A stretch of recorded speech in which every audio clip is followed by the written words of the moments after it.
Okay, I think we're live. So welcome to Coffee Eggs of Inspiration. It's a weekly show that goes out over YouTube and as a podcast over all of the major platforms. And each week I get to sit with an inspiring person and listen to them tell their story and share it with all of you. This week is no different. I'm very, very pleased to welcome Bayo Adelaja. Welcome, Bayo. Hello. This is actually the first. You'll notice that we're set up using Google Meet here.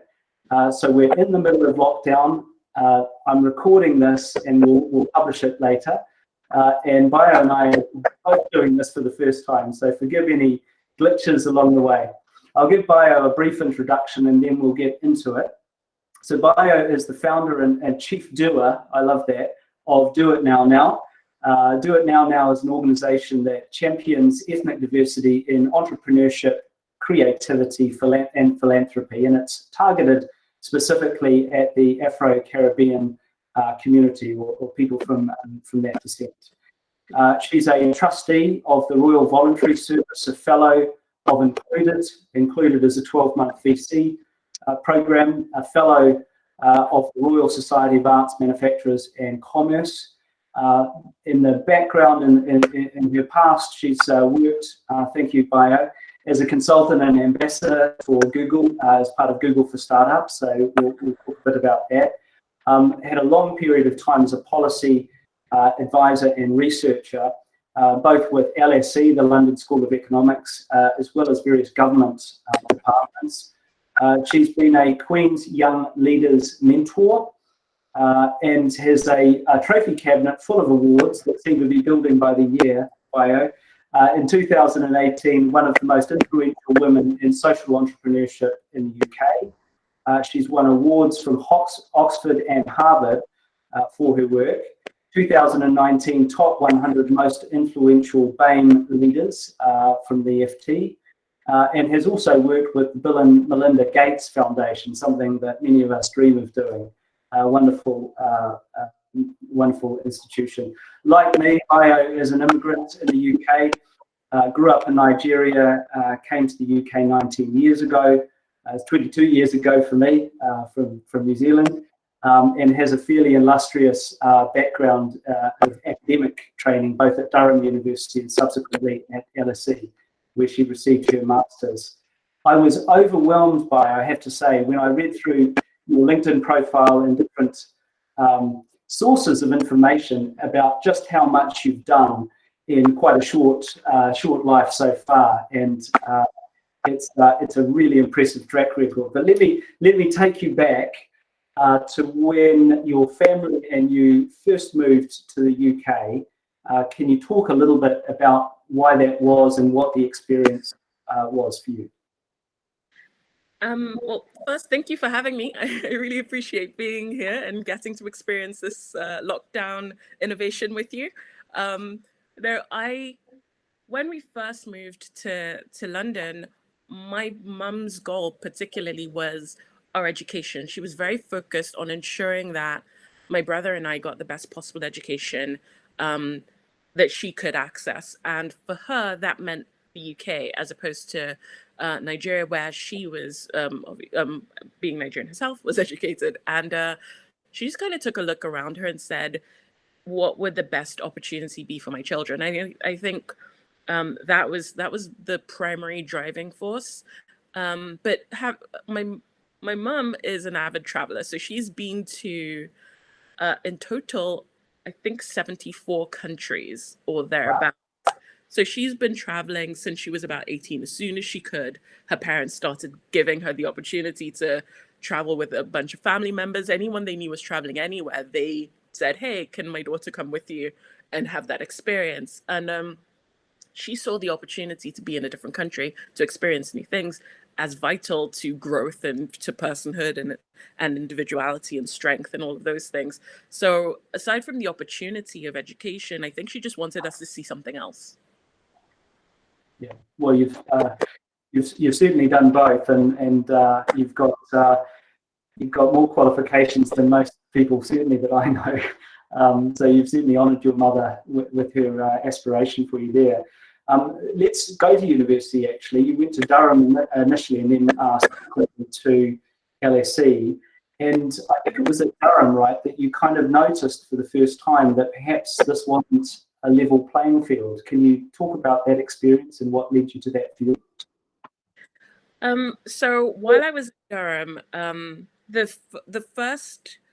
before getting to Durham, actually, I thought, when we moved to London, we moved straight to Kent, actually. So I was always the only Black person in the room. And I thought, once I go to university, there'll be so many different people from so many different places. So it'll be different. We'll all see each other and we'll kind of recognize each other as people and based on our merits and all of those things.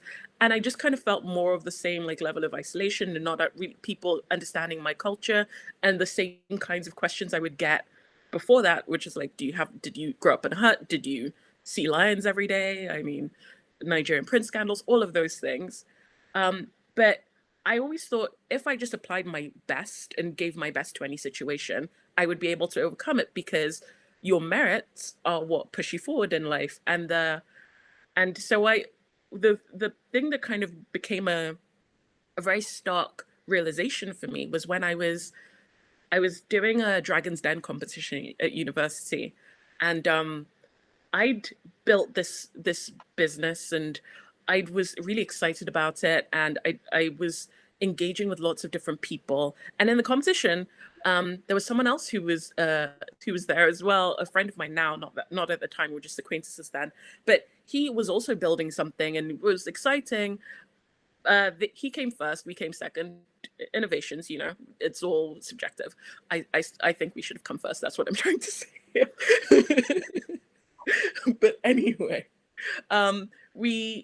after that experience, we as a team, myself and my co-founder, and then eventually just me, I built this thing that ended up being extremely successful. We were in 12 different universities. I had a 75 person street team. We had 2,000 active users daily. It was active for that context of supporting university students.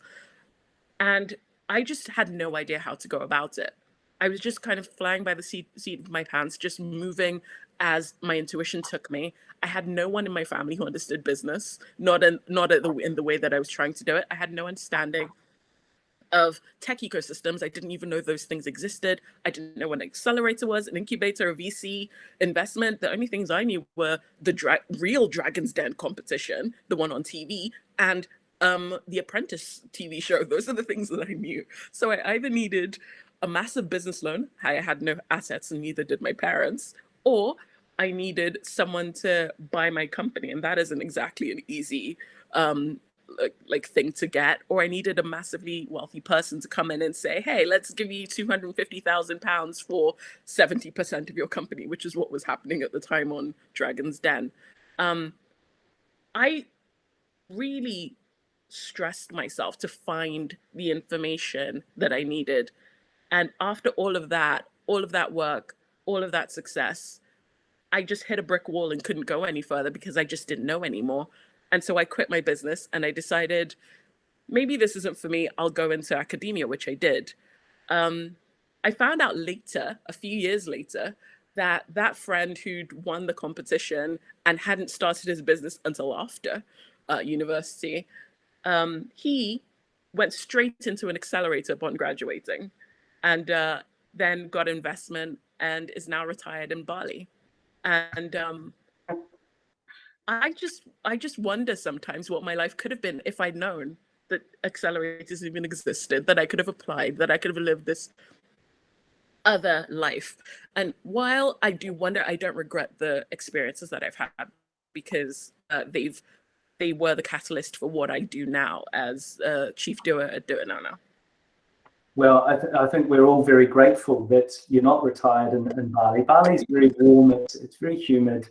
I don't think you'd like it, and there's so much good that you've done as a result of these sort of twists of fate in life.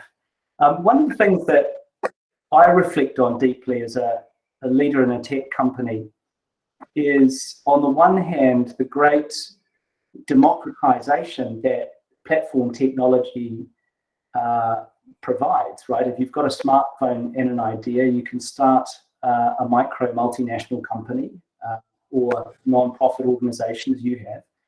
You can become a creator and find a global audience. You can find your voice as well and talk about important social issues.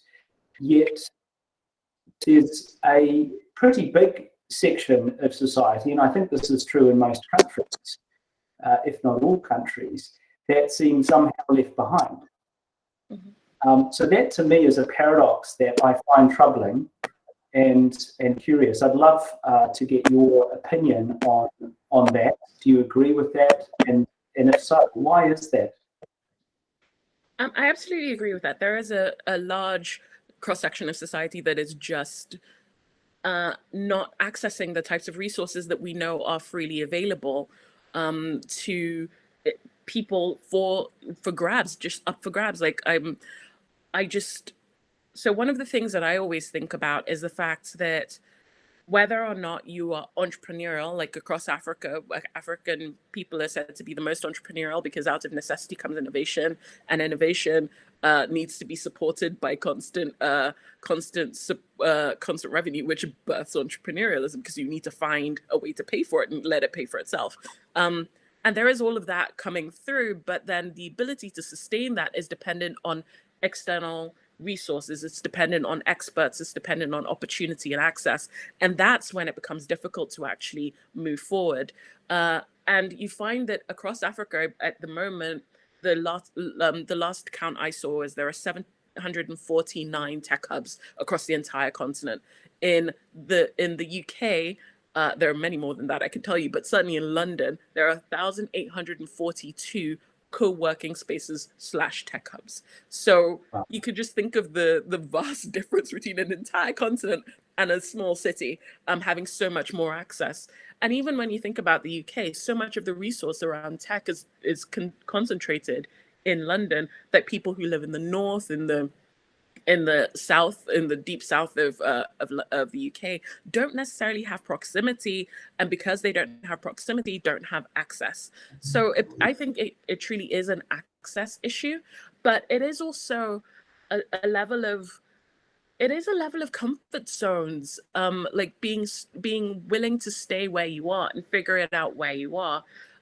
Just going back to the Africa example, I've spoken to so many female founders who don't even bother thinking about VC anymore because they just don't think it's possible. So they end up building businesses that are smaller but strong and able to support them and their community. Whereas if they had the support, the resource, and the access, they'd be able to build something that could scale across Africa, other emerging markets, and perhaps globally. But it's role models, it's awareness, it's the ability to kind of get yourself outside of what you see in front of you and recognize that there is a world out there, but knowing exactly how to knock on that door and which door to knock on is really serendipitous, to be honest. Yeah. So if it's all about access, and I agree with that, this kind of brings us to the heartland of Do It Now. Can you talk a little bit about how you activate this access and these networks in your organization? Absolutely. So one of the key things that we are tackling is, like you say, access. We want to make sure that every Black person has access to the tools, resources, and skills that they need to be able to create a better life for themselves and their families. And that is in any number of ways. So as you said, we focus on entrepreneurship, creativity, and philanthropy, and we produce training courses on those things, as well as leadership and activism. But we do that with the help of organizations like Google. So Google has been kind enough to provide cloud credits to our tech entrepreneurs so that they don't have to fork out that money in the first instance until they start making a bit of money. So they have that opportunity, that buffer. And other organizations have been really kind and similarly supported our work so that entrepreneurs that are from the backgrounds that we support can build things that reflect them, their culture, the future that they want to see, and the opportunities that they want to see reflected in the world. And it's really important to build that bridge. And that's really what we do. We provide training, but we are really building a bridge to a better, more resourced, more available world. Right. What a fantastic cause, and what a fantastic structure that you've set up for it. So if I imagine there are some people watching this or listening to it who would love to be involved in some way to help. Certainly, I've got my hand up. I'd love to provide any help that you feel I could add. What's the best way of getting in touch and offering that, Bayo?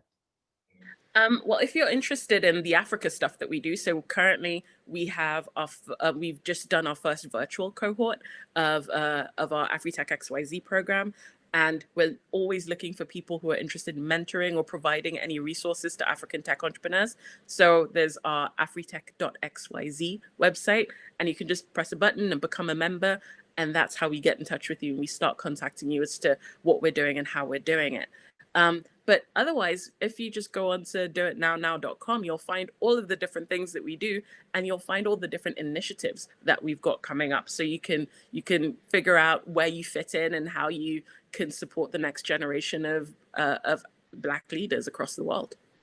I was looking through those projects and services and initiatives. It's a very impressive portfolio that you've got already. How about if somebody's watching and they've got an idea for starting a non-profit or a movement or putting a program together, how would they? What's the best way for them to activate your help on that? So thankfully, that's what we do. We try to encourage people to kind of find a problem and then go kind of all in on fixing it and seeing themselves as the person that's going to bring that solution to the world. And the best way to do that is through our Black and Good program. So if you are, well, primarily a Black person that is seeking to engage in training that will help you build whatever innovation that you're building, whether it's a nonprofit or for-profit company, you can go to www.blackandgood.com, and there we've got free and some paid courses that you can do that will engage you and your mind and your creativity into building something amazing. But if you just want to reach out to me, I'm always helpful. You indeed, I did myself. And I will put all of the links below. I'm pointing, if you're listening on a podcast, they're below. So you can access the links that Bayo is talking about here. What a wonderful array of services and initiatives that you have. Let's finish on this note. If I'm watching and wondering about what I should do with my business idea, or perhaps I've got a similar background to yours, or perhaps a different one, can't figure out how to find my way, don't know where to start, was in the sort of situation that you painted so vividly when you were at Durham University. What advice would you give to that person or those people? I think the thing that really changed my life was making the decision, and I know that it's different for everybody. The barrier for me was a lot lower than someone who doesn't have my educational background, who doesn't have my parents who chose education above everything, who doesn't have the access that I've been able to get because of the places that I've worked and the experiences that I've had. But having said all of that, I think it's important to just seek to be outside of your comfort zone. I genuinely get irritated if I turn up to a networking event and I know most of the people there, because I could have stayed home. I didn't need to be there. I could have just stayed home and slept a little bit more. But I think it's important to just be in spaces that or seek to be in spaces that you know will grow you, will challenge you, and will tell you what it is to be a different kind of person. Because being aware of different kinds of people is really important. And if I found actually my brother did this when we were growing up. Actually, he was the example for me. He wanted to be an investment banker, but we don't have any investment bankers in our family, so he had no idea what to do. So during his summer holidays, he would wear a suit. When he was 16, he would wear a suit and go to the city and sit in the cafes and strike up conversations with people in suits. Brilliant. And that's how he got his first internship, and that led him to his second internship, and now he's like country director of a bank somewhere in Nigeria. But like, he's doing all this cool stuff, and it's like, it really did start from just like saying, I have to hack this myself. And in terms of just building something, I think everyone says it, but if you don't believe in it, no one else is going to. You have to be absolutely ridiculously passionate about it, to the point where you couldn't live with yourself if you didn't bring this about. And for me, there are so many things I could have done. There are so many different ideas that I had before I really sat down and thought, this is what I want to do with my life. That's what I sat down and thought, do it now, now should be. I wanted to know what I wanted to find a problem that I would absolutely dedicate my entire life to and build it. And that's what I've done. So I think particularly if you're thinking of building a nonprofit, it's so unbelievably hard to run one.